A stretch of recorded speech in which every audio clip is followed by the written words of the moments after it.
Thank you. Thank you. It's true, I had to come all the way from next door to be here, so it's the ideal invitation, and I'm honored to be at the Honors College. And this for me is an experiment. And you're the victims, the subjects of the experiment, because as you may have gathered from the introduction, I am everything except I'm a word person. And I've been brought up in the world of words, and one of the lessons to me and problems for me in putting together this book was that I discovered shortly that word people don't have that art and images can on occasion be more powerful than words.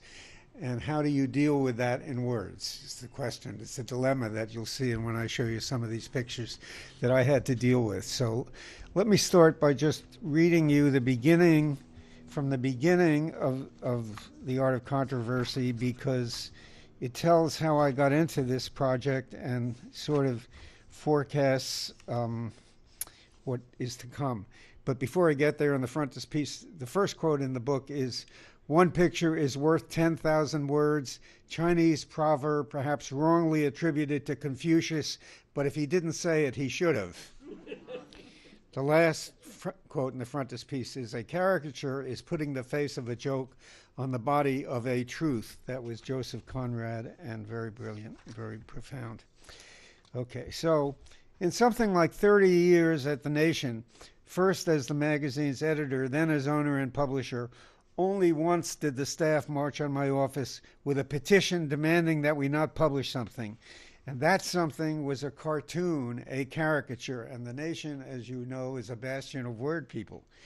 At the time, I thought the staff's anger had to do primarily with the fact that they thought the cartoon in question was politically incorrect, or in the argot of the day, not PC.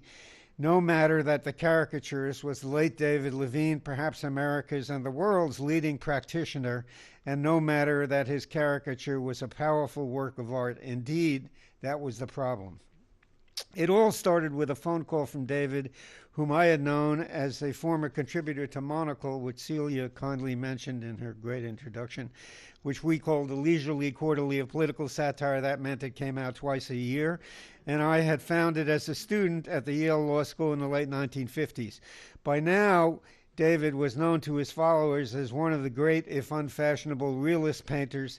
He was known to the media and the intellectual community as the genius responsible for the artfully witty but wicked cross-hatched pen and ink caricatures that had helped define the look of the prestigious New York Review of Books since its founding in 1963. David called because he had done a caricature of Henry Kissinger on assignment for the review, which his editor felt was too strong. The magazine said it would publish the caricature later. David was not so sure about that, and anyway wanted to publish it right away.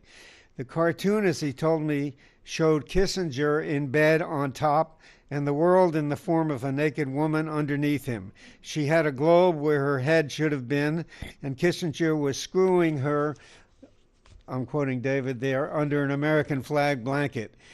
Were we interested? David, I said, it'll get me in all sorts of trouble, but of course I'm interested. Why will it get you in trouble, he asked, with your staff? I said, it'll get me in all sorts of trouble with our staff. I said, I don't know, but I know it will. The cartoon arrived an hour later. It was as expected, and here I describe the cartoon, but rather than describe it to you, I'm going to show it to you. So think about that for a minute. 2 hours later, this to me is one of the most brilliant cartoons they've done. 2 hours later, a petition landed on my desk, signed by 25 people in an office that I had thought employed only 23.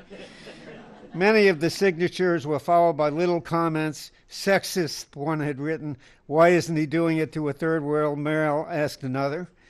I called an office-wide meeting. At the outset, I told everyone that it was important to keep three things in mind. First, although I took the staff concerns seriously, there would be no vote at the end because you can't, or at least shouldn't, decide questions of aesthetics by majority vote. Lucky for me, no one asked why not. Second, this work had been offered to us on a take-it-or-leave-it basis, so while anyone was free to say whatever he or she pleased, suggestions to change the drawing would have no operative effect. And third, because I had already told Levine that we intended to use the drawing, though the magazine could always change its mind, I thought that a decision not to use it would have about it the whiff of censorship, fairly or not. The most articulate staff objection to Levine's drawing was that the nation was supposed to fight against stereotypes, and this cartoon reinforced the stereotype that sex was dirty and something that an active male on top does to a passive woman on bottom.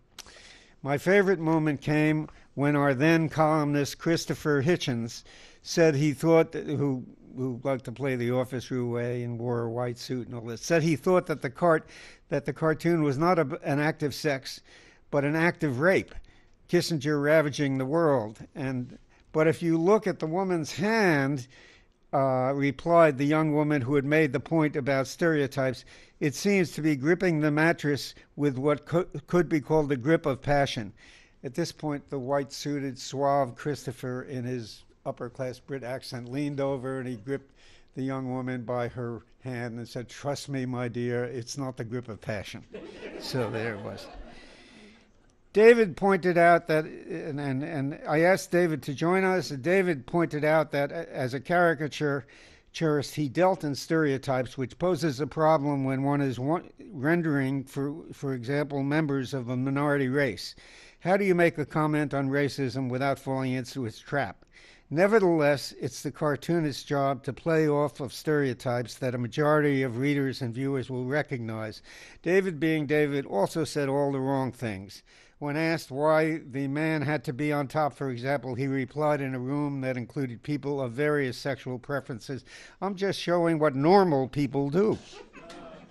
After he had spent 2 hours on the griddle, having been shown no deference, I asked him whether he was sorry he came, and Levine said he had been doing this work for 25 years and had never had as serious a discussion of it, and for that he was grateful. He had gotten some new insights into the problematics of cartooning, but he added, "If I had it to do again, I wouldn't change a line. I think it's one of the strongest pieces I've ever done." And my thought at the time was that beyond the political objections, the staff's emotional reaction, which I saw as an overreaction, was probably a delayed protest over my general failure to consult as much as I might have, or my generational insensitivity to matters of sexual politics. Looking back, I can see that in underestimating the power of Levine's uber un-PC image to provoke, I may have internalized the views of many art critics, art historians, and artists who themselves have over the years dismissed cartoons and caricatures as fundamentally not serious, inconsequential, irrelevant, marginal, harmless, frivolous, a benign and childish indulgence, immoral, and silly. But it was not until 2004 when the Danish newspaper Jylland-Posten famously published a dozen cartoons, and here I describe what happened when the Danish newspaper published these cartoons of the Prophet Muhammad, that I thought to focus on the power of cartoons as cartoons. After all, from Asia to Europe, hundreds of thousands of Muslims took to the streets to protest, embassies were shut down, ambassadors were recalled. In Pakistan, protesters burned Danish flags. Worldwide, more than 100 people were killed. Another 500 were injured. Danish goods were boycotted. The cartoonists were forced to go into hiding with $1 million prize put on their heads. Suffice it to say that the emotional response of millions of Muslims the world over to the Danish Mohammeds, in retrospect, made me suspect that the nation staff's reaction to Levine's Kissinger cartoon had as much to do with the medium as it did with the message. I could go on, but the point, that's how I got involved in this book.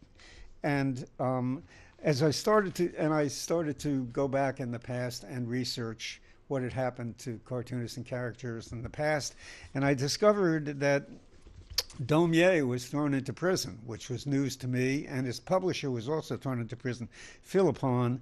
I'm going to show you This is something that his publisher, who was also a caricaturist, did.